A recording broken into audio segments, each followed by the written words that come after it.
वैसे तो गुड़िया डॉल्स जैसे खिलौने दिखने में बड़े ही मासूम और प्यारे होते हैं, मगर कभी कभी इन्हीं गुड़ियों का शैतानी रूप देखकर आदमी की रूह तक कांप जाती है। आज राकेश का 20वां जन्मदिन था। अपने जन्मदिन पर राकेश ने जोरदार पार्टी रखी थी। इस पार्टी में उसके दोस्त भी शामिल थे। अरे वाह राकेश, पार्टी तो बड़ी जोरदार दी है। Thank you Seema.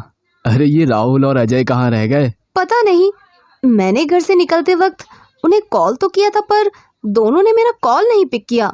Happy birthday Rakesh. मैंने happy returns of the day. शुक्रिया शुक्रिया। अब तुम सब आए हो तो पार्टी को एंजॉय करो, तब तक मैं बाकी मेहमानों से मिलकर आता हूँ। राकेश बाकी मेहमानों से मिलने चला जाता है। अब सीमा, राकेश और अजय राहुल को मिले हुए गिफ्ट देखने लगते हैं।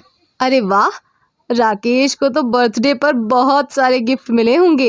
हाँ, लेकिन इस बड़े से बक्से में क्या है? शायद गिटार होगा यार। ये तो कल गिफ्ट खुलने के बाद ही पता चलेगा। पार्टी देर रात तक चलती है। पार्टी खत्म होने के बाद राकेश अपने गिफ्ट्स खोलने लगता है। फिर से शर्ट्स और किताबें ही मिली है। मैंने इतनी बड़ी पार्टी रखी थी पर किसी ने भी मेरे पसंद का गिफ्ट नहीं लाया यार। अरे इस बड़े से बॉक्स में क्या है? चलो इसे खोलकर देखते हैं। यही आखिरी बॉक्स बचा हुआ है। राकेश बॉक्स खोलता है तो उस बॉक्स में एक पपेट दिखाई देता है जिसने काले रंग के कपड़े पहने होते हैं।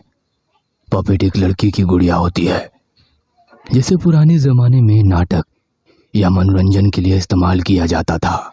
इसे हाथ में पकड़कर बिना अपने होंठ हिलाए आवाज निकाली जाती थी, जिससे लगता था कि वो लड़की का पपेट ही सच में बोल रहा है।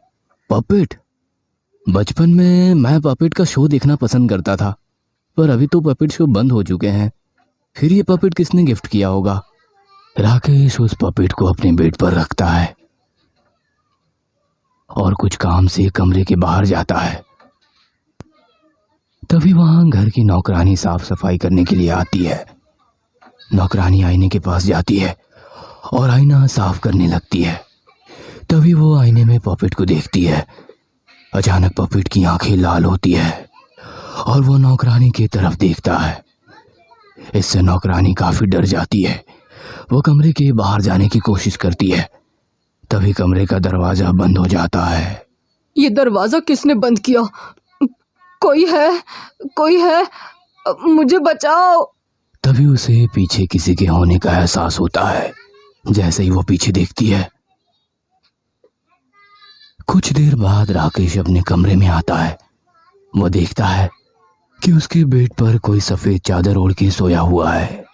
अरे, मेरे बेडरूम में मेरे बेड पर मुझसे बिना पूछे कौन सो रहा है? राकेश चादर हटाता है तो उसके होश उड़ जाते हैं। उसके बेड पर उसकी नौकरानी की लाश होती है जिसके होठों को चाकू से काटकर बड़ा किया होता है। पुलिस वारदात पर पहुंचकर तहकीकात शुरू करती है। वो राकेश और घर के बाकी लोगों से पूछताछ करती है। राकेश इस वारदात से हिल जाता है। उसे अपनी पुरानी जिंदगी में वापस आने के लिए कुछ दिन लगते हैं। राकेश इस वारदात को भुलाने के लिए अपने दोस्त अजय को अपने घर बुला लेता है। शाम बीत चुकी थी और रात ने अपनी बाहें फैलानी शुरू की थी। अजय और राकेश बालकोनी में बैठे हुए थे। रात की ठंडी हवा, शांत माहौल और टेबल पर खुली हुई दारू। राकेश को सदमे से बाहर निकालने के लिए अजय को दारू से अच्छा कोई विकल्प नहीं लगा।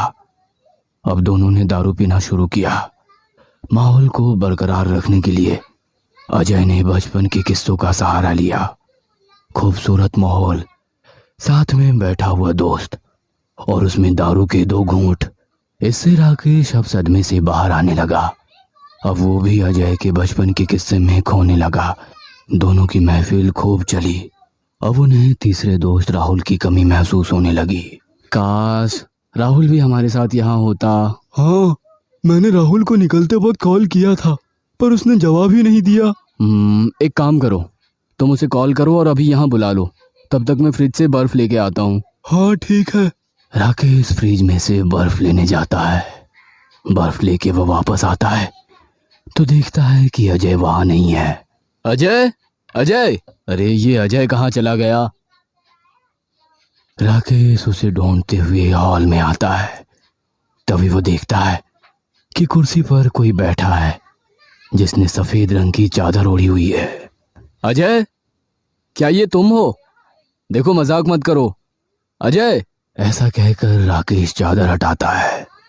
राकेश देखता है कि कुर्सी पर अजय की लाश है, जिसका मुंह भी ठीक उसी तरह काटा गया है जैसे नौकरानी का काटा गया था। राकेश लाश को देखकर डर जाता है। उसकी सांसें तेज हो जाती है और दिल की धड़कनें भी तेज होने लगती है और राकेश बेहोश होकर जमीन पर गिर जाता है। सुबह जब राकेश की आंख खुलती है तो वह अस्पताल में होता है और उसके पास उसका दोस्त राहुल होता है। राहुल, ये सब कैसे हो गया? पता नहीं राकेश, मुझे कल रात अजय का कॉल आया था। अजय ने मुझे तुम्हारे घर आने को कहा, मगर अचानक पीछे से एक अजीब सी आवाज़ आई। अजय ने ज़ोरदार चीख लगाई और फ़ोन कट हो गया। मैं तुरंत अपनी गाड़ी लेकर तुम्हारे घर पहुंचा तो देखा कि अजय की मौत हो चुकी है और तुम ज़मीन पर बेहोश पड़े हो। वो आवाज़ जो तुमने फ़ोन पर सुनी थी, वो किसकी थी? पता नहीं, कुछ अजीब सी आवाज़ थी। तभी वहां डॉक्टर आ जाते हैं। चलिए, आप प्लीज बाहर जाइए, पेशेंट को आराम करने दीजिए। राकेश, मैं चलता हूँ भाई। हाँ, मैं तुमसे मिलने आता रहूँगा, अपना ख्याल रखना। ऐसा कहकर राहुल वहां से चला जाता है। दोनों भी अपने दोस्त अजय को खोकर दुखी थे। यहाँ पुलिस को भी कोई सुराग नहीं मिल रहा था। पहले नौकरानी का खून का केस और अब अजय का भी ठीक उसी तरह से मौत होने के कारण पुलिस का काम और भी पेचीदा होते जा रहा था। अब राहुल को अस्पताल से डिस्चार्ज मिल गया था। राहुल अभी अपने दोस्त को खोने से सदमे में था। ना तो उसका किसी चीज में मन लगता और ना ही वो अपने कमरे से बाहर जाता। पूरा दिन बस अपने कमरे में बैठकर गुजार देता। एक रात राकेश को राहुल का कॉल आता है। हाँ बोलो राहुल। अरे राकेश, जब अजय की मौत हुई थी तब मैंने एक अजीब सी आवाज़ सुनी थी। वो आवाज़ एक पपेट की थी। पपेट की? हाँ, अभी अभी मैंने टीवी पर एक पुराना पपेट का शो देखा जिसमें बिल्कुल वैसे ही आवाज़ थी जैसी मैंने उस दिन अजय के कॉल पर सुनी थी। उस शो का नाम क्या था? नाम, हाँ, स्माइल प्लीज। यह नाम सुनकर राकेश एक गहरी सोच में डूब जाता है। कहानी 5 साल पहले की है। राकेश और अजय को पपेट के शो बहुत पसंद थे। उस वक्त स्माइल प्लीज नाम का पपेट शो, जिसे मेरी नाम की औरत चलाती थी, वो काफी फेमस थी। मेरी का शो देखने दूर दूर से लोग आते थे। मेरी भी उनका खूब मनोरंजन करती थी। इसी के कारण मेरी के शोज हाउसफुल रहते। मगर एक शो में जब मेरी पपेट से अपने लोगों का मनोरंजन कर रही थी, तभी वहां बैठे 2 लड़के राकेश और अजय चिल्लाते हैं, अरे ये मेरी का पपेट तो नकली है। हाँ हाँ, देखो देखो, मेरी ही पपेट का आवाज निकालती है। जब भी पपेट बोलता है तब मेरी के होठ हिलते हैं, यानी मेरी ही पपेट का आवाज निकालती है। ये पपेट नकली है। ये सुनकर लोग कुर्सियां छोड़कर जाने लगे। लोगों को लगता था कि मेरी का पपेट जिंदा है और वही बोलता है। धीरे धीरे सारे लोग चले गए। अब मेरी का ये राज सारे शहर में फैल गया, इसलिए अब मेरी के शोज देखने लोग नहीं आते थे। इसके चलते मेरी को अपना शोज बंद करना पड़ा। शोज बंद होने के कुछ दिन बाद ही मेरी के घर में आग लगने से मेरी की मौत हो जाती है। इस आग में उसके बनाए हुए 11 पपेट में से 10 पपेट जलकर खाक हो जाते हैं। कहानी अब तक। आज मेरी को मरे हुए पूरे 5 साल हो गए हैं और मेरे घर में जो एक पपेट है वो अमेरिका तो नहीं। ऐसा कहकर राकेश पीछे देखता है तो उसके सामने वही पपेट आ जाता है। Smile please.